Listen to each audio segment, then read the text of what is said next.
আসসালামু আলাইকুম। আমরা সূরা বনী ইসরাঈলের 11 নম্বর আয়াত থেকে এখন আলোচনা শুরু করব ইনশাআল্লাহ। আউযু বিল্লাহি মিনাশ শাইতানির রাজীম। বিসমিল্লাহির রহমানির রহিম। ওয়ায়াদউল ইনসানু বিশ-শাররি দুআআহু বিল খায়রি ওয়া কানাল ইনসানু আজুলা। ওয়ায়াদউল ইনসানু, দোয়া করে মানুষ, প্রার্থনা করে মানুষ, বিশ-শাররি, খারাপের জন্য, মন্দের জন্য, দোয়া আহু বিল খায়ের, যেরূপ সে দোয়া করে ভালোর জন্য, কল্যাণের জন্য যেভাবে মানুষ দোয়া করে ওভাবে মানুষ মন্দের জন্য দোয়া করে। ওয়াকানাল ইনসানু আজুলা, এবং মানুষ হয় তারা প্রিয়, মানে আজুলা, জলদবাজ, সে প্রত্যেকটা কাজে খুব তাড়াহুড়া করতে চায়। মানে মানুষের সৃষ্টিটাই হয়েছে যে পদার্থ দ্বারা, সেই পদার্থটার মধ্যেই এই বস্তুটা আছে। খোলেকাল ইনসানু মিন আজাল, মানুষকে সৃষ্টি করা হয়েছে ত্বরাপরায়ণ বস্তু দ্বারা, যে বস্তুর মধ্যে তাড়াহুড়া, মানে সে খুব তাড়াতাড়ি করতে চায়। আদম আলাইহিস সালামের পায়ের দিকে রুহ আল্লাহ ছেড়ে দিয়েছেন, হাঁটু পর্যন্ত আসার পরে আদম আলাইহিস সালাম দাঁড়াবার চেষ্টা করছে। মানে এখনও প্রাণ অনেক দূরে যাবে, হৃদয়ের মধ্যে যাবে, মস্তিষ্কের মধ্যে যাবে। তো এই জন্য আল্লাহ বলেন মানুষ দোয়া করে মন্দের জন্য, মানে মন্দ। দোয়া আহুবেল খায়রে, এখানে যেমন এনে কা শব্দটা মহাযোগ আছে, দোয়া আহুবেল খায়রে, যেমন সে দোয়া করে কল্যাণের জন্য। এখানে ভাষাটা ছিল কা দোয়া ইহি বেল বেল খাইরে, এইটা কাপটাকে হজব করিয়া ওই জবর দিয়ে দিছে, এই জন্য এই জিনিসটা বোঝা যায় যে এখানে যেমন যেমন সে দোয়া করে কল্যাণের জন্য, সেভাবেই মানুষ অকল্যাণের জন্য দোয়া করে মানুষ তরা প্রিয়। এখন এটা আপনারা নিজেদের জীবনে বুঝবেন। এই ছেলে মেয়ে অন্যায় করছে, তার জন্য একেবারে খারাপ কিছু বলে ফেলাইলেন। স্ত্রী বা অন্য কেউ সংসারের অন্যায় করছে, তাকে আপনি একেবারেই খুব খারাপ কথা বললেন, যেমন ধ্বংস, তোরে জাহান্নাম, ইত্যাদি ইত্যাদি, এগুলো আমরা বলে ফেলি, কিন্তু এটা বলা ঠিক না। ধৈর্য ধারণ করতে হবে, সেটি আল্লাহ বলছে যে মানুষ তরা প্রিয়, সে যেমন কল্যাণের জন্য দোয়া করে তেমন সে অকল্যাণের জন্য দোয়া করে। আপনার শত্রু, তার জন্য আপনি আল্লাহ আমার শত্রুকে ধ্বংস করে দেন, এই দোয়া না করে আপনি বলেন যে আল্লাহ আমার শত্রুকে হেদায়েত দান করেন। এটা আপনি দোয়া করেন, তারপর আল্লাহ যা করেন তাই আল্লাহ করবেন, কিন্তু আপনি ওই ধ্বংসের জন্য দোয়া না করে হেদায়েতের জন্য দোয়া করেন।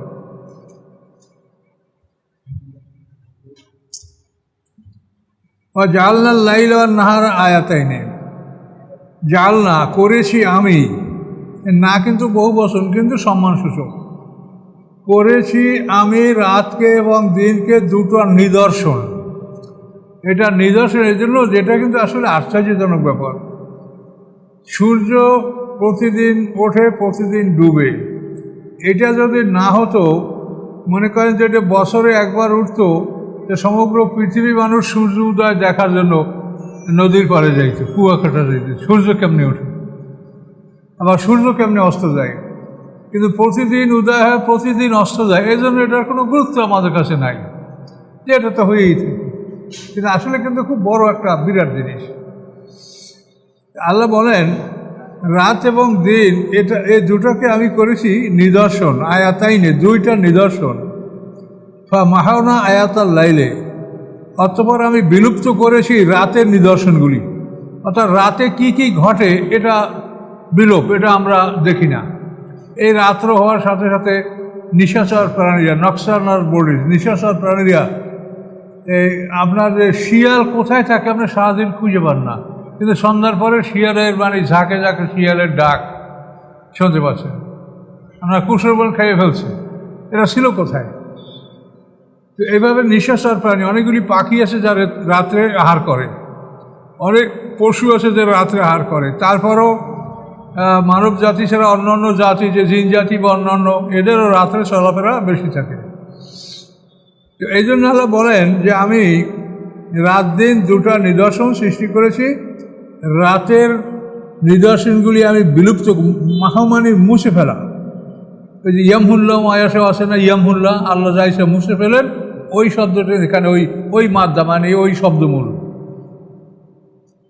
বা মাহাওনা আমি বিলুপ্ত করি, মিটিয়ে দেই নিশানা রাতের। বা জালনা আয়াতান নাহারে, এবং আমি করি দিনের নিদর্শনগুলি মুবসরাতান দর্শনযোগ্য। দিনের সব নিদর্শন আমাদের এখানে দর্শনযোগ্য, নদী, সমুদ্র, পাহাড়, জঙ্গল আমরা সব দিনে দেখতে পাই। তো আল্লাহ বলে এটা কেন? লেতাব তাগু ফাদলামের রব্বিকুম, এই জন্য যে তোমরা অনুসন্ধান করবে অনুগ্রহ তোমাদের রবের। অর্থাৎ দিনকে আমি দৃশ্যময় করেছি যাতে এই দিনের মধ্যে তোমরা তোমাদের জীবিকা, তোমাদের যা প্রয়োজন এটা তোমরা অর্জন করে নিতে পারো। ফাদলামের রব্বিকুম, আর কি করবা? অলে তাআলামু আদাদা সিনিনা ওয়াল হিসাব, এবং তোমরা জেনে নিতে পারবে সংখ্যা বছরের এবং হিসাব রাখতে পারবে। তোমরা জানতে পারবে বছর গণনা, আদাদ মানে গণনা, সুমার করা। তোমরা জানতে পারবে এর মাধ্যমে বছর গণনা এবং হিসাব, মানে আজকে মাসের কত তারিখ কি, এগুলো সব চন্দ্র সূর্যের মাধ্যমে আমরা হিসাব রাখি। অকুল্লা সেন ফাসালনা ও তাফসিলা, প্রত্যেক বস্তু আমি বিস্তারিত বর্ণনা করেছি, অতি বিস্তারিত। সব জিনিসগুলি আল্লাহ বলেন আমি বিস্তারিত বর্ণনা করেছি। তাহলে এই সূর্যের মাধ্যমে আমরা যে বর্ষ, আমরা সৌরবর্ষ আমরা গণনা করি, যে 365 দিনে এক বছর হয়। আর চন্দ্র দ্বারা যে আমরা বর্ষ গণনা করি তার 360 দিনে এক বছর হয়। তো এই চন্দ্র দ্বারা আমরা রোজা, হজ, কোরবানি, জাকাত এগুলি আমরা চন্দ্রবর্ষ হিসেবে আদায় করে থাকি। আর নামাজ আমরা সূর্যের সাথে সম্পর্ক রেখে আমরা আদায় করে থাকি। নামাজ সূর্যের সাথে, আর অন্য ইবাদতগুলি চাঁদের সাথে। আল্লাহ বলেন এগুলি আমি এই জন্য করেছি যাতে তোমরা বছর গণনা, হিসাব রক্ষা এগুলি সব তোমরা করতে পারো, এবং প্রত্যেক বস্তু আমি বিস্তারিত ব্যাখ্যা আমি এই কোরআনে করে দিয়েছি। অকুল্লা ইনসানের আলজামনাহু তয়রাহু, প্রত্যেক মানুষের জন্য অনিবার্য, লাজেম মানে কি, অবশ্যই করণীয়। তো প্রত্যেকটা মানুষের জন্য আমি অনিবার্য করে দিয়েছি তয়রাহু, তার পাখি। এই পাখি মানে আমলনামা, উড়ন্ত পাখি, আমলনামা। আমি অনিবার্য করে দিয়েছি তার আমলনামা, উনুকেই, তার গলায়। এটা গলায় ঝুলানো থাকবে। আমরা যখন হাসরের ময়দান উঠবো, আমলনামাটা গলায় ঝুলানো থাকবে। আর নুখরিজলাহু ইয়াউমাল কিয়ামাতে কিতাবান, এবং আমি বের করব তার জন্য কিয়ামতের দিন আরেকটি কিতাব, আমলনামা। ইয়ালকাহু, সে সাক্ষাৎকার ব্যবহার, মানসুরা, খোলাভাবে।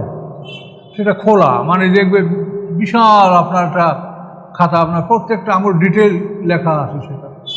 সেটা হলো ফেরেশতারা যে সকাল বিকাল আমাদের আমল নিয়ে আকাশে যায় এবং ইলিনসির দিনে জমা হয়, ওটা আল্লাহ তাআলা সেদিন প্রকাশ করবেন। তারপর আপনার গলায় আছে একটা, ওইটা দুইটা মিলে আপনার আমল পরীক্ষা করে দেখা হবে, দুটোই এক, কোনো রকম কোনো ব্যবধান পাওয়া যাবে না। আল্লাহ সেটা বলছেন যে প্রত্যেকটা মানুষের আমলনামা তার গলায়, মানুষের সম্মানও গলায় আর অপমানও গলায়। কি, সম্মান করলে গলায় ফুলের মালা দেন, অপমান করলে ওই গলায় জুতার মালা দেন। সম্মান করলে সোনার হার পরান, আর অসম্মান করলে লোহার বেরি গলায় পরান। গলাই হলো সম্মানেরই জায়গা। তো আল্লাহ বলেন প্রত্যেক মানুষের গলায় আমি তার আমলনামা অনিবার্য করে দিয়েছি, এবং আমি বের করবো তার জন্য কিয়ামতের দিন একটি কিতাব, মানে আমলনামা, ইয়ালকাহু, যার সাথে সাক্ষাৎ করবে মানুষরা, উন্মুক্ত, খোলা আমলনামা সে দেখতে পাবে। তো এখন যে সমস্ত বাচ্চারা নাবালেগ মারা যায়, তাদের গলায় কিন্তু আমলনামা থাকবে না। আমলনামা মানুষের গলায় লটকানো হয় বালেগ হওয়ার সাথে সাথে। কেমন কাতিন ফেরেশতা বালেগ হওয়ার সাথে সাথে আমলনামা লটকায়। আর ছোটো বাচ্চারা যে ন্যাকামল করে, এটা আল্লাহ তাআলা তার বাপ মায়ের আমলে জমা করে দিতে আল্লাহ ফেরেশতাদেরকে বলেন। আর ছোটো বাচ্চারা যদি কোনো অপরাধ করে, সেটা আল্লাহ ক্ষমা করে দেন। তাদের পাপটা কিন্তু বাপ মায়ের আমলে আল্লাহ জমা করেন না, তাদের ন্যাকটা জমা করেন। তো এরা হাসরের ময়দানে এই নাবালেগ বাচ্চারা যারা মারা গেছে, এরা তো মোমেন, কাফের, ইহুদি, খ্রিস্টান, যে কারো হোক, এরা জান্নাতি। তার কারণ আমরা রুহ জগতে সবাই আল্লাহকে দেখে বলছি আলাস্তু বিরব্বিকুম, আল্লাহর প্রশ্ন কলু বলা, আমরা সবাই স্বীকার করছি। এই জন্য আমরা সবাই মুসলমান। কিন্তু বালেগ হওয়ার পরে আমরা যে আমাদের প্রতিশ্রুতি ভুলে গিয়ে আমরা কুফরি করি, ইহুদি নাসারা খ্রিস্টান মুশরিক হই, এটা আমাদের ব্যাপার। কিন্তু আমরা মুসলমান, পৃথিবীতে মুসলমান হিসেবেই মানুষ জন্মগ্রহণ করে। তো কিয়ামতের দিন সবার গলায় আমলনামা আল্লাহ তাআলা দিবেন, সবার হাতে দিবেন, যার যেখানে দেওয়ার সেখানে দিবেন। কারো ডান হাতে এরা জান্নাতি, আর বাম হাতেরও এই হাতটা পিঠটাকে বিদীর্ণ করে পিছনে হাত বার করে পিছনে জাহান্নামের আমলনামা দেওয়া হবে বাম হাতে। তো হাসরের ময়দানে একটা পর্যায়ে আমাদের গলার থেকে আমলনামা খুলে নেওয়া হবে। আমলনামা খুলে খালি মানুষ আর আমলনামা ফেরেশতার হাতে, যে ফেরেশতা আমলনামা লিখেছে তার হাতে আমলনামার কপি, আর মানুষকে হাঁকাই নেবে আর একজন, দুইজন ফেরেশতা। এইভাবে আল্লাহর কাছে নিয়ে যাবে, এই আপনার আসামি, এই বান্দা আপনার, এই তার আমলনামা। এটা আল্লাহর কাছে জমা হবে এবং পরীক্ষা নিরীক্ষা হবে, জিজ্ঞাসাবাদ করা হবে, সব কিছু হবে। করার পর এইটা তাকে দিয়ে দেওয়া হবে না, এটা আকাশে উড়িয়ে দেওয়া হবে। এভাবে সমস্ত মানুষের হিসাব কিতাব যখন শেষ হবে, তখন তাদেরকে এটা গ্রহণ করার জন্য ঘোষণা করা হবে যে এখন তোমরা আমলনামা ঘোষণা করো। তো সেই সময় অতারা কুল্লা উম্মাতেন জাসিয়া, আল্লাহ বলেন সমস্ত উম্মত দেখতে পাবেন যে তারা ভয় নতজানু অবস্থায় আছে। সব অকুল্লা উম্মাতেন, অতারা কুল্লা উম্মাতেন জাসিয়া, আপনি দেখবেন সমস্ত জাতি জাসিয়া মানে ভয়ে অবনত অবস্থায় আছে। তো ওই সময় তাদের আমলনামা যারা পাশ করবে ডান হাতে আসবে, আর ফেল করবে বাম হাতে আসবে, এবং এই আমলনামা নিয়েই তাদেরকে জান্নাতি দিয়ে অগ্রসর হতে হবে, ফেরেশতারা নিয়ে যাবে তাদেরকে। তো এই সময় ওই নাবালেগ বাচ্চারা, এরা তো আর ওই সময় নাবালেগ থাকবে না, বড় হয়ে যাবে। এই সময় তাদেরকেও তাদের আমলনামা তাদের হাতে উড়ে আসবে, তারা আমলনামা পাবে। কারণ আমলনামা ছাড়া কোনো মানুষের গৃহে যাওয়াটাই একেবারে অসম্ভব ব্যাপার। আপনার ওই আমলনামা ওইটাই লেখা আছে, আপনি কয় নম্বর গ্রেডে ভেসতে পাইছেন, কোন জায়গায় বাড়ি পাইছেন, ওইটা ফেরেশতা আপনাকে ওখানে পৌঁছেই দেবে। এটা কোনো মানুষ নিজে খুঁজিয়া এটা পাওয়ার বস্তু না, বিষয় না। তাহলে আমলনামা ওনাদেরকেও ওই সময় দেওয়া হবে হাসরের ময়দানে। কি যে এক ভয়াবহ অবস্থা আমাদের সামনে আসে, সুবহানাল্লাহ। এর থেকে আমরা সমস্ত মানুষ অন্ধকার। মানুষ কীভাবে লাফালাফি ফালাফালি, কি আনন্দ উৎসব, কি হালাল হারাম, কি অন্যায় বদমাশি করতেছে পৃথিবীর মানুষ। আমি নিজে অনেক সময় আমি হতাশ হয়ে যাই, আল্লাহ এই সৃষ্টির তাহলে কি হলো? এই অধিকাংশ মানুষই তো জাহান্নামে যাবে। তাহলে আপনারা যে কটা মানুষ আল্লাহর পথে আসতে পারছেন, এটা যে আল্লাহর কত মেহেরবানি যে আপনাদের প্রতি আমাদের আল্লাহ দয়া করেছে। এখন এই আমলনামা বাইর করবে, বাইর করার পরে আল্লাহ বলবেন কি, একরা কেতাবাকা, পড়ো তোমার আমলনামা, তোমার কেতাব তুমি পড়ো। কাফাবে নাফসেকা লিয়াউমা আলাইকা হাফিজ, যথেষ্ট তোমার জন্য আজকের দিন তোমার উপরে হিসাব, তোমার উপরে হিসাবের জন্য আজকে তুমি নিজেই যথেষ্ট। শুধু এটা পড়ে দেখো। তো দুনিয়া যারা নিরক্ষর পড়া জানতো না, ওদিন সবাই পড়তে পারবে, কেউ নিরক্ষর থাকবে না হাসরের ময়দানে, নিম্বং থাকবে না, সবাই পড়তে পারবে। একরা কেতাবাকা, পড়ো তোমার আমলনামা, কাফা যথেষ্ট, বেনাফসেকা তোমার নিজের জন্য, আজকের দিন তোমার উপরে, আলাইকা মানে তোমার বিপক্ষে হিসাব, অর্থাৎ তোমার হিসাবের জন্য আজকে তুমিই যথেষ্ট। শুধু তোমার আমলনামাটা পড়ে দেখো, তাইলে বুঝতে পারবা যে তুমি কোথায় যাবে। মানে দাদা, যে সৎপথ অবলম্বন করে, ফাইন্নামা ইয়াতাদির নাফসি, নিশ্চয়ই সে সৎপথ অবলম্বন করে তার নিজের জন্য। সৎপথ অবলম্বন করে আপনারা আল্লাহর কোনো উপকার করছেন বা মোহাম্মদ সাহেব উপকার করছেন, এইটা যেন মনে করেন না যে আমি আল্লাহর খুব উপকার করছি বা বান্দা হইয়া নামাজ পড়িয়া, এটা না। আপনার নিজের, আপনি করলে নিজের, না করলে না, আল্লাহর এতে কোনো উপকার ক্ষতি নাই।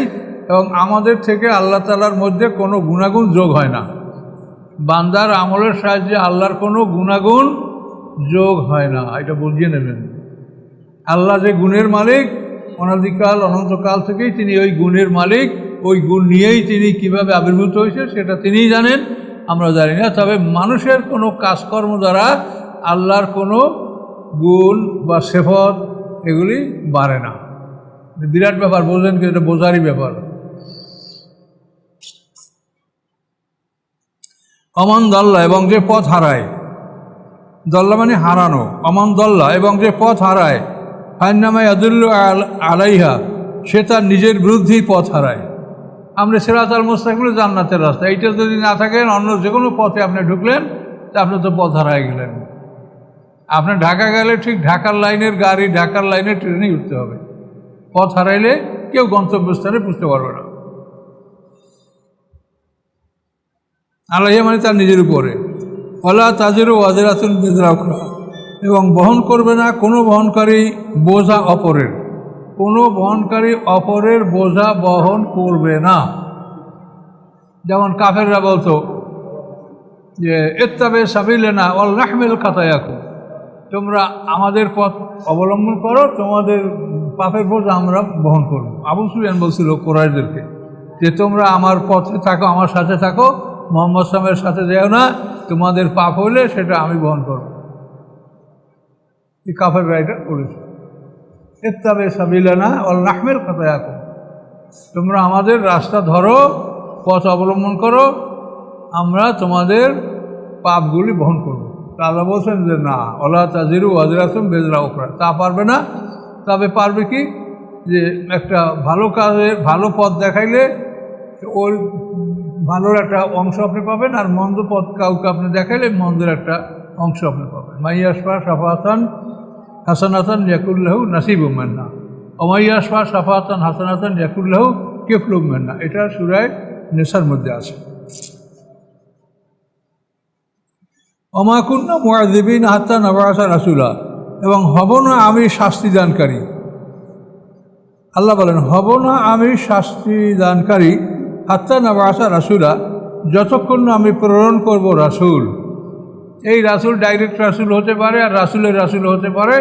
এগুলি না পাঠাই আল্লাহ তাআলা বলেন যে আমি কাউকে শাস্তি দেব না। এখন মক্কা অঞ্চলের লোকদের জন্য কিন্তু কোরআনে বলা আছে মাউনজিরা আলাইহিম মাউনজিরা আবাহুম, এ আছে না? তো যে তাদের বাপদাদাকে ভয় দেখানো হয় নাই, এটার অর্থ হলো যে তারা ঈসা আলাইহিস সালাম থেকে মুহাম্মদ সাল্লাল্লাহু আলাইহি ওয়াসাল্লাম এই সময়ের মধ্যে তাদের কাছে কেউ আসে নাই। কিন্তু মক্কাবাসীদের কাছে তো বহু নবী রাসূল আসছে। তার কারণ মক্কা হলো আল্লাহর ঘর, মক্কা হলো কোরবানির স্থান, মক্কায় আরাফাত, মক্কায় মুজদালিফা, মক্কায় মিনা, সবই তো মক্কায়। তো এগুলোই কি নবী রাসূল ছাড়া এমনি হয়েছে? আর এখানে আল্লাহ যে বলছেন যে ঈসা আলাইহিস সালাম থেকে মুহাম্মদ সাল্লাল্লাহু আলাইহি ওয়াসাল্লাম এই সময়টার মধ্যে আপনাকে কেউ আসে নাই, এটা যেন এমন বোঝা না হয় যে তাদের কাছে কোনোদিন নবী রাসূল আসে নাই এবং এই জন্য তারা খালাস পেয়ে যাবে। এগুলো বুঝতে হবে কোরআনের ভাষা। এখন আল্লাহ তাআলা কি করেন, তিনি যদি মানুষকে মাফ করে দেন তাতে আমাদের কোনো ক্ষতি নেই, আমাদের ভাগে তারা ভাগ বসাবে না। এখন মুহাম্মদ সাল্লাল্লাহু আলাইহি ওয়াসাল্লামের পিতামাতা, আমাদের নবীর পিতামাতা, তারা মুহাম্মদ সাল্লাম নবী হওয়ার আগে, রসুল হওয়ার আগে মারা গেছেন। এটা এখানে আমরা একটা প্লাস পয়েন্ট পাই যে মুহাম্মদ সাল্লাম তো নবুয়ত লাভ করার পরে তার আগে তার বাপ মা মারা গেছে, জন্মের 6 মাস আগে পিতা মারা গেছে, আর 6 বছর বয়সে মা মারা গেছে, 8 বছর বয়সে দাদা মারা গেছে। ওয়াইদা আরাদনা নুহলিকা কারিয়াতান, যখন আমি ইচ্ছা করি, আল্লাহ বলেন যখন আমি ইচ্ছা করি যে আমি ধ্বংস করব কোনো জনপদ, আমার নাম মুত্রাফিহা, তখন আমি আদেশ করি তাদের সচ্ছলদের উপরে, তাদের মধ্যে যারা সচ্ছল ধনী জ্ঞানী তাদেরকে আমি আদেশ করি যে তোমরা ভালো কাজ করো, মানুষকে হেদায়েত দাও, এসব। কিন্তু ফাফাসা কফিয়া, তারা তার মধ্যে করে ফাসিকি, মানে তারা অশান্তি সৃষ্টি করে, জুলুম অত্যাচার করে। ফিহা করার পরে কী হয়, হাক্কা আলাইহিল কাউলু, তখন প্রতিষ্ঠিত হয় তাদের উপরে শাস্তির বাণী, তখন তাদের উপরে শাস্তির বাণী নির্দেশ হয়ে যায়। ফাদাম্মান্না তাদমিরা, অতঃপর আমি সেই জনপদকে সমূলে ধ্বংস করি। তাহলে আল্লাহ তাআলা সবসময় এই হেদায়েতের জন্য মানে সমাজের যারা প্রথম শ্রেণীর তাদেরকেই কিন্তু এই দায়িত্বটা দেন। নবী রসুল যারা হয় তারাও সমাজের প্রথম শ্রেণীর মানুষ, আর যদি নবী রসুল ছাড়াও যদি আল্লাহ কাউকে হেদায়েত দান করে সেখানে আল্লাহ হোসেন মুত্রাফিহা, সমাজের যারা প্রথম শ্রেণীর মানুষ তাদেরকে আমি ভালো কাজে আদেশ দেই, কিন্তু তারা সেটা অমান্য করে ফাঁসিকি করে, পরে আমি সেই জাতিকে সমূলে ধ্বংস করি। পাদাম মানা তাদমিরা। অকাম আহলাকনা মিনাল কুরুন মিন বাদে নূহ, এবং কত ধ্বংস করেছি আমি, কামে খবরিয়া বলা, এটা বহু অনেক। অকাম হালাকনা, এবং অনেক ধ্বংস করেছি আমি, মিনাল কুরুনে মানে জাতিগুলি, কারমানি শতাব্দী, কুরুন কারমানি আবার জাতীয় বুঝে, কুরুন মানে অনেক জাতিগুলি, মেম বাদে নূহ আলাইহিস সালামের পরে, অর্থাৎ নূহ আলাইহিস সালামের আগে কাউকে শাস্তি দেওয়া হয় নাই, নূহ আলাইহিস সালামের পরে এই আদ সামুদ জাদিস কাসম আসাবে, মানে এক কথায় সবই যত শাস্তি হয়েছে নূহ আলাইহিস সালামের পরে, তার আগে শাস্তি হয়নি। এই জন্য মেম বাদে নূহ। কাফাবে রব্বিকা, যথেষ্ট আপনার রব, জুনুব ইবাদি খাবিরম বাসিরা, জুনুব ইবাদি তার বান্দার গুনাহ সম্পর্কে খবর রাখার ক্ষেত্রে এবং দেখার ক্ষেত্রে, গুনাহকে কতটুকু সেটা দেখার ক্ষেত্রে খবর রাখার ক্ষেত্রে আপনার রব যথেষ্ট, তিনি এটা সব জানেন যে কে কী তারা করেছে, সেভাবে তাদেরকে পাওনা পরিশোধ করে দেওয়া হবে। মানকানে ইউরিদুল আজরাতা, যে চায় আজেলাতা মানে দ্রুত, মানে অর্থাৎ দুনিয়া এহকাল। আজেল আর একটা হলো আজেল, আলিফ দ্বারা, আলিফ দ্বারা যদি আলিফ উপরে টান আজেল তাহলে হবে আখেরা, তার আজেল আইন দ্বারা যদি হয় তাহলে হবে দুনিয়া। মহারে মুআজ্জাল আর মহারে মুআজ্জাল দুইটা কথা লেখা আছে কাবিনে, দেখেন। এই মুআজ্জাল হলো যে মহারটা সে তাড়াতাড়ি পরিশোধ করবে, আর মুআজ্জাল ওই হামজা দ্বারা যেটা, এটা হলো সে দেরিতে পরিশোধ করবে। দুইটা ভাগে ভাগ করা থাকে না। বিয়ে করেন একটু আইন কানুন দেখেন যে মানে কী খাতায় লেখা আছে, জানার প্রয়োজন আছে। মহারে মুআজ্জাল আর মহারে মুআজ্জাল এই দুইটা কথা লেখা আছে। আল্লাহ বলেন মানকানা ইউরিদুল আজরাতা, যে চায় আজেলা মানে ইহকাল, আজ্জালনা লাহু ফিহা, আমি তাড়াতাড়ি দেই তাকে ফিহা এই দুনিয়ায়, মান আশাও আমি যা চাই, লেমান নুরিদু এবং যাকে চাই, চাইলেই যে আমি সবাইকে দেবো তা না, আমি যা চাই এবং যাকে চাই লেমান নুরিদু, দেওয়ার পর আমি কী করব, সুম্মা জাআলনা লাহু জাহান্নাম, তারপর আমি তার জন্য ধার্য করি জাহান্নাম। যে দুনিয়া কামনা করে তাকে আমি হয়তো দেই অথবা নাই দেই বা কম দেই, বেশি দেওয়ার পরে আমি কি করি, জাআলনা লাহু জাহান্নাম, তার জন্য আমি ধার্য করি জাহান্নাম। ইয়াসলাহা, সে প্রবেশ করবে উহাতে, মাজমুম ও মাধুরা, অপমানিত অবস্থায়, বিতাড়িত অবস্থায়। মাজমুম সে দোষারোপিত, তাকে সবাই দোষী বলবে, সে দোষ মানে দোষী।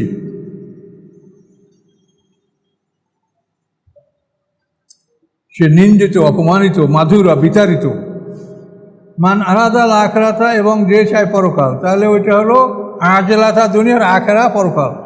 অমান আরাদাল আখরাতা, এবং যে চায় পরকালের জীবন, অছা এবং মেহনত করে, লাহা উহার জন্য, সাইয়াহা তাহার মেহনত, তার জন্য সে তার মেহনত, সাইয়াহা মানে উহার জন্য, ওই পরকালের জন্য সে মেহনত করে।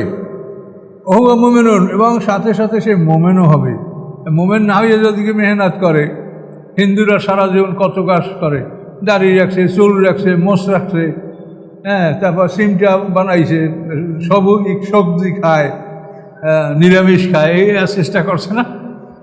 তো এখন আল্লাহ বলেন যে সায়াহা, সে পরকালের জন্য মেহনত করবে, কিন্তু সে মোমেনও হবে। মোমেন না হইয়া মেহনত করলে এই মেহনত তার কোনো কাজে আসবে। মানে কি মনে করে এবার এত কষ্ট করে আর বসে যাবে না, গির্জায় রয়েছে, বাড়িঘর ত্যাগ করিয়া, স্ত্রী পুত্র সব বর্জন করিয়া গির্জায় ইবাদত করে, কাজ হবে না। মোমেন হতে হবে। কোরআন আসার পরে, মুহাম্মদ সাল্লাল্লাহু আলাইহি ওয়াসাল্লাম আসার পরে যারা কোরআনের উপরে মুহাম্মদ সাল্লাল্লাহু আলাইহি ওয়াসাল্লাম ঈমান আনবে না, তাদের ইবাদতের কোনো মূল্য নেই। ফাউলাইকা কানা সাইয়ুম মাশকুরা, তাদের এই মেহনতটা মাশকুরা মানে কি গৃহীত হবে, তাদের এই মেহনত মাশকুরা অর্থাৎ গৃহীত হবে। কুল্লান নবেদ্য হাউলে হয়, আল্লাহ বলেন কুল্লা মানে সবাইকে, নবেদ্য আমি বাড়িয়ে দেবো, কুল্লান নবেদ্য সবাইকে বাড়িয়ে দেবো, হাউলে ও হাউলে, একে এবং অকে, অর্থাৎ ডানপন্থীকে এবং বামপন্থীকে, আল্লাহর পক্ষে যে তাকে আর আল্লাহর বিপক্ষে যে তাকে, সবাইকে আল্লাহ দিবে। মেন আতায় রব্বিকা, আপনার রবের অনুদান হতে, আপনার রবের অনুদান সবাইকে আল্লাহ তাআলা বাড়িয়ে দিবেন। অমাকান আতাও রব্বিকা মাহজুরা, হবে না দান আপনার রবের নিষিদ্ধ, কারোর জন্য আপনার রবের দান বন্ধ হবে না, নিষিদ্ধ হবে না। কাফের মোমেন সবাইকে আল্লাহ তাআলা দিবেন, কাফেরকে একটু বেশি দিবেন, তা তো জুখরুফে পড়েছেন। অঞ্জুর দেখো কাইফা ফাদ্দালনা বা'দাহুম আলা বা'দ, দেখো কিভাবে আমি অনুগ্রহ দান করেছি তাদের কতককে কতকের উপরে। একজন ধনী, স্বাস্থ্যবান, সুন্দর চেহারা, জ্ঞানী, সম্মানিত সব কিছু, আর একটা লোক কি চোখ নাই, তারপরে মানে দেহটা সুন্দর না, দেহটা এখান দিয়ে ভাঙ্গা, ওখান দিয়ে মানে বিভিন্ন রকমের বিচ্ছিরি চেহারা, দেখলে ভয় লাগে। আরও সে অন্ধ, তার কোনো ক্ষমতা নাই, চলতেও পারে না।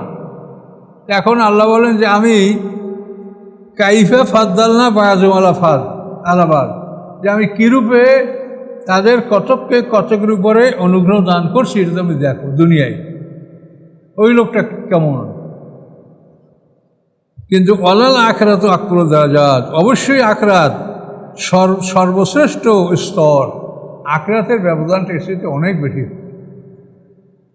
বুঝতে পারছেন? অলাল আখরাত আকবার দারাজাত, পরকালটা সবচাইতে বড় স্তর, ও আকবর ও তাফজিলা, এবং সবচাইতে বড় অনুগ্রহ। একজনের জান্নাত পাবে, একজনের দুর্যোগে থাকবে, তাহলে কত ব্যবধান হইল। আর দুনিয়াতে এতটুকু আপনারা দেখতে পাচ্ছেন যে আপনারা সুন্দর মানুষ, আর কত মানুষ রাস্তায় মাটির উপরে গড়াগড়ি করছে, জ্ঞান নাই, বুদ্ধি নাই, খাবার নাই, সব দিক দিয়েই সে কষ্ট করছে দুনিয়াতে, তারপরও সে আল্লাহ আল্লাহ করে, আল্লাহকে মন্দ বলে না।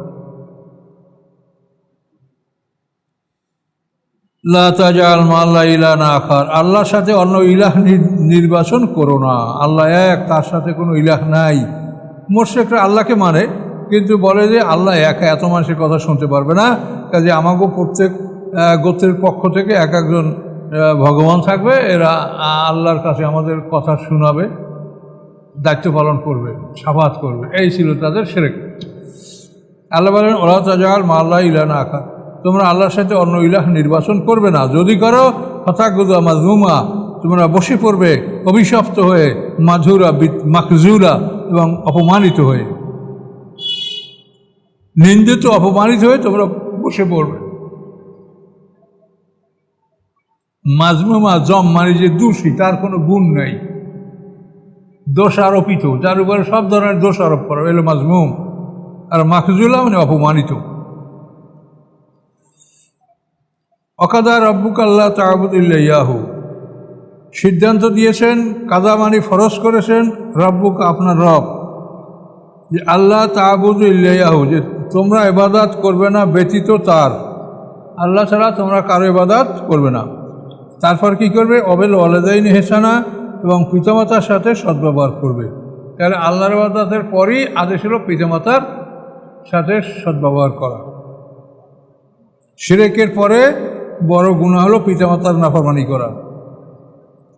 এম্মা যদি, এন মা যদি, ইয়াবলুগান্না উপনীত হয়, এন্দাকা তোমার কাছে, আল কিবারা বার্ধক্য, তোমার কাছে যদি তাদের বার্ধক্য এসে হাজির হয়, আহাদুহুমা আও কেলামা, তাদের দুজনের একজনের অথবা দুজনেরই, দুজনের একজনের বার্ধক্য অথবা দুজনেরই, আলা তাকুল্লা মুফেন, তোমরা বলবে না তাদেরকে উফ, মানে ঘৃণা সূচক কোনো কথা। উফ শব্দের আসল অর্থ হলো এই জামায় ধুলোবালি লাগলে ফুঁক দিয়া, মানে এটা খারাপ লাগছে, এটা করে একটা ফুঁক দেন বা একটু টোকা দেন, এইটার নাম হচ্ছে উফ, তুচ্ছ। এই জন্য এটা বলা হয়েছে তোমরা তুচ্ছ তাচ্ছিল্য করবে না, উফ বলবে না। ওলা তানহারুম, এবং তাকে ধমক দিবে না। অকুল্লামা কওলান কারিমা, বলবে তাদের জন্য সম্মানসূচক বাক্য, সম্মানসূচক আচরণ তাদের সাথে করবে, কখনোই কোনো ধমক দিয়ে কথা বলবে না। ওয়াকফেদ জানাহা হাজুল্লে মেনা রাহমাতে, ওয়াকফেদ মানে কি, বিছিয়ে দাও, লাহুমা উভয়ের জন্য, জানাহা মানে ডানা, বাজু, পাখির ডানা, জানাহা, বিছিয়ে দাও তাদের জন্য ডানা, জুল্লে নম্র, মেনার রহমাতে দয়ায়, জুল্লে মানে নম্র আর রহমত হলো দয়া। তো তোমার বাহু নম্রতা এবং দয়া সহকারে তাদের উদ্দেশ্যে বিছিয়ে দাও। অক্ষেদ মানে বিছিয়ে দেওয়া, জানা মানে বাজু, জুল্লে মানে নরম, রহমত মানে দয়া। তোমার হস্তদ্বয় নম্র এবং দয়া সহকারে তাদের উদ্দেশ্যে বিছিয়ে দাও। অকুল এবং বলো, রব্বের হামহুমা, হে আমার রব, ক্ষমা দয়া করুন তাদের প্রতি, তাদের উভয়ের প্রতি, কামা যেরূপ রব্বায়ানি, তারা লালন পালন করেছে উভয় আমাকে সগীরা বাল্যকালে।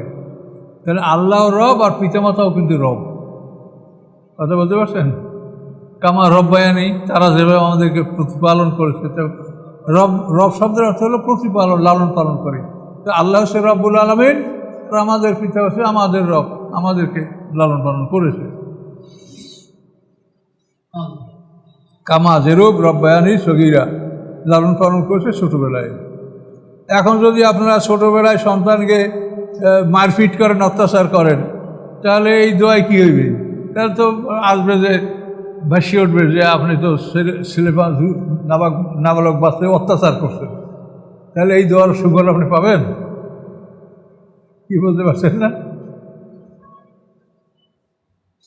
বিরাট ব্যাপার। যখন এইভাবেই আপনাকে দোয়া শিখিয়ে দেওয়া, তাহলে আপনি কোনো অবস্থাতেই ছোটো বাচ্চাদের উপরে যেন জুলুম অত্যাচার না করেন, রাগ না করেন। এমনও দেখছি খবর, বাচ্চা পায়খানা ঢুকছে, বাইরে হয় না, দেরি করছে, বাইরে ইসবার বাপে পাচার মারছে, আচারের সাথে ওইখানেই শেষ। এরকম আমি দেখেছি। রব্বুকুম আলামু বিমা ফি নুফুসিকুম, তোমাদের রব ভালো জানেন যা কিছু আসে তোমাদের মনের মধ্যে। নুফুসিকুম মানে তোমাদের অন্তরের মধ্যে। এন তাকুনু সালেহিনা, যদি হও তোমরা সৎকর্মশীল, ফাইন্নাহু কানা লিল আওয়াবিনা গাফুরা, নিশ্চয়ই তিনি মানে আল্লাহ তাআলা, কানা হন, লিল আওয়াবিনা যারা ফিরে আসে, মানে আল্লাহ অভিমুখী যারা হয় তাদের জন্য গাফুরা, তাদের জন্য আল্লাহ ক্ষমাশীল হন। যারা আল্লাহ অভিমুখী হয়, আল্লাহর দিকে ফিরে আসে, অনুতপ্ত হয়, তাদের জন্য আল্লাহ কি ক্ষমাশীল। ও আতেজাল করবা হক্কাহু, দেও জাল করবা নিকটতম আত্মীয়দেরকে তাদের হক, অধিকার, আত্মীয়দেরকে হক, তাদের জমি জমা যদি পাওনা তা বুঝিয়ে দাও, তারপর তাদেরকে মেহমানদারি করো, সেবা করো। হ্যাঁ, আমরা কিন্তু বর্তমান সমাজে দেখছি যে শ্বশুর বাড়ির আত্মীয় আর বাবার বাড়ির আত্মীয়, এই বাড়িতে আসলে, সংসারে আসলে বিরাট রকম সমস্যা হয়ে যায়। বাবার বাড়ির আত্মীয় স্বজন আসে, ফুফু টুফু বোন টোন আসে, তখন বাড়িওয়ালার চক্ষু কপালে উঠে যায়, আর তার বাবার বাড়িতে আসে তখন খুব খুশি। কারণ এরকম অবস্থা যেন না হয়, এটা সকলকেই এটা বুঝতে হবে। উভয় আত্মীয় সম্পর্কে আল্লাহ কোরআনে বলেছেন, নসব ও সেহরা, নসব হলো বংশীয় আত্মীয়, আর সেহরা হলো শ্বশুরালয় থেকে যে আত্মীয় স্বজন, তারা নসব ও সেহরা দুটারই কথা কোরআনে উল্লেখ আছে। কাজে দুই ধরনের আত্মীয় স্বজনকে আপনাকে সম্মানসূচকভাবে তাদেরকে মেহমানদারি সেবা যত্ন করতে হবে। তো আতেজাল করবো হক্কাহু, তাহলে আল্লাহ যে বলছেন যে আমি প্রতি বিস্তারিত বর্ণনা করছি, তো এখন আমি বিস্তারিত বর্ণনা করছি কিনা, আপনার আত্মীয় স্বজনের সেবা কেমনি করবেন তাও আল্লাহ বলে দিছে, সেই বিস্তারিত কী চান আপনি? তারপর অন্য জায়গায় বলা আছে, তোমার কোনো জায়গায় দাওয়াত করলে খানা পাক হয়ে যাবে, তারপর সেখানে উপস্থিত হবে, খানা যতক্ষণে পাক শেষ না হবে ততক্ষণ তুমি সেখানে হাজির হবে না। এটা আছে সূরা আযাবে। দাওয়াত করলে আপনি পাক শেষ হয় না, এর আগেই যে উপস্থিত হয়েছেন, এখন বাড়িওয়ালা কি আপনার সাথে কথা বলবে না গোষ্ঠের ড্যাগ পাহারা দেবে? আপনার সাথে কথা বলতে গোষ্ঠ ফুরিয়ে যাবে, ড্যাগের সাথে তো তার লেগেই থাকতে হবে। কাজে এই জন্য এটাও কোরআনের বলে দিয়েছে যে তোমাকেও দাওয়াত করলে পাক শেষ না হওয়া পর্যন্ত তুমি সেখানে হাজির হইব না। তাহলে অকুল্ল সেন ফাসসালনাহু তাফসীরা, দেখেন। তারপর আচরণবিধিতে সব কথা তিলে তিলে আল্লাহ কোরআনে বলে দিয়েছে। সূরা হুজুরাত বলে তখন দেখবেন। হ্যাঁ, তো দাও নিকটতম আত্মীয়তার হক, মিসকিনকে দাও, ইবনা সাবিল মুসাফিরকে দাও। মুসাফির চলতে চলতে তোমার বাড়িতে মেহমান হয়, 3 দিন তাকে মেহমানদারি করাও, বিদায়ের সময় কিছু শুকনো খাবার সাথে দিয়ে দাও। ওলা তুবাজ্জির তাবজিরা, এবং কোনো অবস্থায় তুমি অপব্যয় করবে না। অপব্যয় হলো আল্লাহর পথ ছাড়া যদি শয়তানের পথে 1 টাকা ব্যয় করা হয়, সেটা হলো অপব্যয়। আর আল্লাহর পথে আপনি সব দান করলে সেটা তাবজির হবে না, অপব্যয় হবে না। আল্লাহর পথে ছাড়া অন্য পথে, একটা গল্প আছে না, এক রাজায় তার মন্ত্রিসভাকে বলছিল যে তোমরা আমাকে 3 টাকার বাজার করে দাও। কি 1 টাকার এখন, 1 টাকার তখন, আর 1 টাকার এখনও না তখনও না। এই বাজার কেউ মিলাইতে পারে না। তা ওই রাজা ছিল এক কৃতদাস, খুব জ্ঞানী। ওই কৃতদাস বলছে যেটা আমি করতে পারবো, আমাকে দেন। হ্যাঁ, সবাই টাকাই রয়েছে, কীভাবে ও এই বাজার করবে? 1 টাকার এখন, 1 টাকার তখন, 1 টাকার এখনও না তখনও না। তো ওই কৃতদাস রাজা টাকা 3টে নিয়ে গেছে, বাজার যাই দেখি একটা মেয়ে নাচে আর গান গায়, তারা দেশে 1 টাকা। বুঝছেন? আর এক জায়গায় আগাই দেখি কি এক অন্ধ ভাই আল্লাহর রাস্তায় দেন, দেশে তারে 1 টাকা। এই 2 টাকা আর বাকি যে 1 টাকা, এই যে গরম জেলাপি যে এখনই ভাইজে চলছে, এই গরম জেলাপি 1 টাকার কিনছে, নিয়ে রাজার কাছে হাজির। এই হলো 1 টাকার এখন, দেখেন এখন এই গরম জেলাপি। আর 1 টাকার তখন হলো আমি অন্ধকে দিয়েছি 1 টাকা। আর 1 টাকা এখনও না তখন না, হলো যে নাচে আর গান গায়, ওকে দিয়েছি 1 টাকা। ওটা এখনও না তখনও না। বলতে পারছেন? 3 টাকার বাজার। এখানে তাবজির বলা হয়েছে অপব্যয়, অর্থাৎ আল্লাহর পথে ছাড়া যদি আপনি 1 টাকাও এরকম বাজে জায়গায় দান করেন, সেটা তাবজির। জায়গা মতো ব্যয় করবেন। ইন্নাল মুবাজ্জিরিনা কানু ইখওয়ানা শায়াতিন, নিশ্চয়ই অপব্যয়কারীরা কানু হয় ইখওয়ানা ভাই শায়াতিন, শয়তানদের। অপব্যয়কারীরা শয়তানের ভাই। শয়তানি ফাংশনে আপনি দিলে এটা শয়তানের ভাই। এই ক্লাবে, খেলায়, বিভিন্ন চাঁদায়, এক একটা কোম্পানি, এক একটা ব্যবসা প্রতিষ্ঠান কোটি কোটি টাকা চাঁদা দেয়। এই যে বিশ্বে দেখেন বড় বড় খেলাধুলা, এটা সেটা, টাকা কোথার থেকে আসে? এই পৃথিবীর বড় বড় ব্যবসায়ী, বড় বড় কোম্পানি, এই সব জায়গায় কোটি কোটি টাকা তারা ব্যয় করে। এটা শয়তানের ভাই, শয়তানের পক্ষেই টাকা ব্যয়। অকানা শয়তান বলে রব্বি কাপুরা, এবং হয় কানামানি হয় শয়তান তার রবের অকৃতজ্ঞ। কাপুরা মানে অকৃতজ্ঞ, শয়তান রবের অকৃতজ্ঞ। ওয়াম্মা তোরেদান নানহুম, যদি আপনি ফিরে থাকেন তাদের থেকে, অর্থাৎ আপনার কাছে যারা আসে তাদের থেকে উঠে আপনার অন্যদিকে যেতে হচ্ছে, অথবা যারা আপনার কাছে চাচ্ছে তাদেরকে আপনি দিতে পারছেন না, আপনার এখন কাছে টাকা পয়সা নাই। ওয়াম্মা তোরেদান নানহুম, যদি আপনি ফিরে থাকেন তাদের থেকে ইবতিগা, অনুসন্ধান করার জন্য, রহমতে রব্বিকা, আপনার রবের রহমত, মানে আপনার নিজের কিছু উপার্জন করা, বেচা কেনা করা বা কোনো কাজের জন্য আপনি বের হবেন, এইটা হলো ইবতিগা রহমতে রব্বিক, রবের রহমত অনুসন্ধানের জন্য যদি আপনি বের হন, তার জুহা, যেটা আপনি আশা করেন যে আপনি এটা পাবেন, ফাকুল্লম কলম মাইসুরা, তখন তাদেরকে আপনি নরম ভাষায় কথা বলেন যে আমি এখন তোমার দিতে পারছি না, বা আমি এখন তোমাদের কাছে বসতে পারছি না, আমার কাজ আছে, আমার মানে বিভিন্ন, যেটা বলা হয়েছে যে আপনি যে আল্লাহর রহমত বা অনুগ্রহ পাওয়ার জন্য যে আপনি বের হবেন, এটা অনুসন্ধান করার জন্য, তখন তাদের সাথে সুন্দর কথা, নম্র কথা বলে তাদেরকে বুঝে আপনি তাদের থেকে বিদায় নেবেন। খারাপ ভাষা ব্যবহার করবেন না। ফকিরের টাকায় যদি আপনার ঘুমের সময় দরজা খুলে, তাহলে আপনি রাগ করবেন না। অনেক সময় দেখা যায় যে এমন সময় দরজা টাকাইতে শুরু করছে যে এটা খুবই কষ্ট লাগে উঠতে, তখন উঠবেন, উঠে তাদেরকে বিদায় করবেন, তাদের সাথে রাগ করবেন না। এই কোরআন থেকে এটা শিখে নেন। ও জানে না যে আপনি কি করেন, ওদের তো এমনি জ্ঞান বুদ্ধি কম। অনেক বড় রূপ। ওলা তাজাল ইয়াদাকা মাগলুরাতান ইলা উনুকিকা, এবং রাখবেন না, জালা মানে রাখা, রাখবেন না আপনার ইয়াদাকা, আপনার হাত, মাগলুরাতান ইলা উনুকিকা, গলার সাথে বেঁধে। গল্লা মানে বেরি, অর্থাৎ গলার সাথে এরকম আপনি হাত দুইটা রাখবেন না, মানে কি কৃপণতা করবেন না, আপনি গলার সাথে হাত বেঁধে রাখবেন না।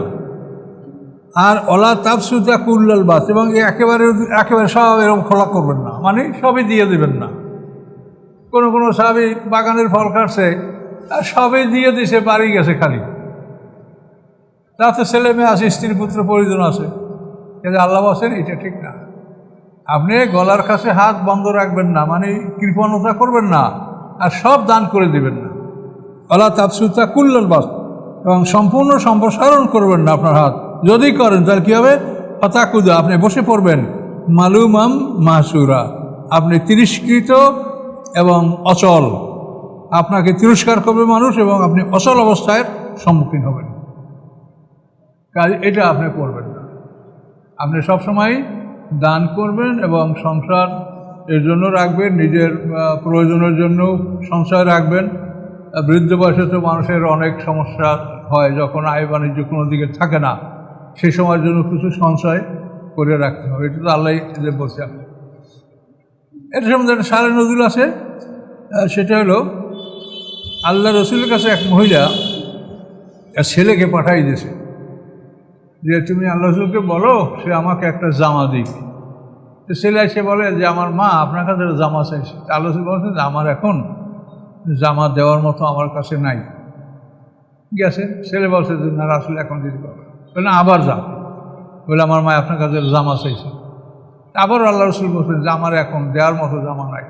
আবার পাঠাইছে, পাঠাইয়ে বলছে যে রসুলের গায়ে যেটা আছে ওইটা তাহলে খুললে দিতে খুব। তখন ওই ছেলে এসে বলে যে আমার মা বলছে আপনার গায়ের জামাটা চাইছে। তখন আল্লাহ রসুল জামাটা খুলে দিছে। খুলে দেওয়ার পরে রাসূলের আর দ্বিতীয় জামা ছিল না যেটা গায়ে দিয়ে নামাজে যাবে। এখন নামাজের রক্তের সময় আল্লাহ রসুল ঘর থেকে বের হচ্ছেন না। সাহাবীরা বলে যে কী হলো, আল্লাহ রসুল বের হয় না কেন?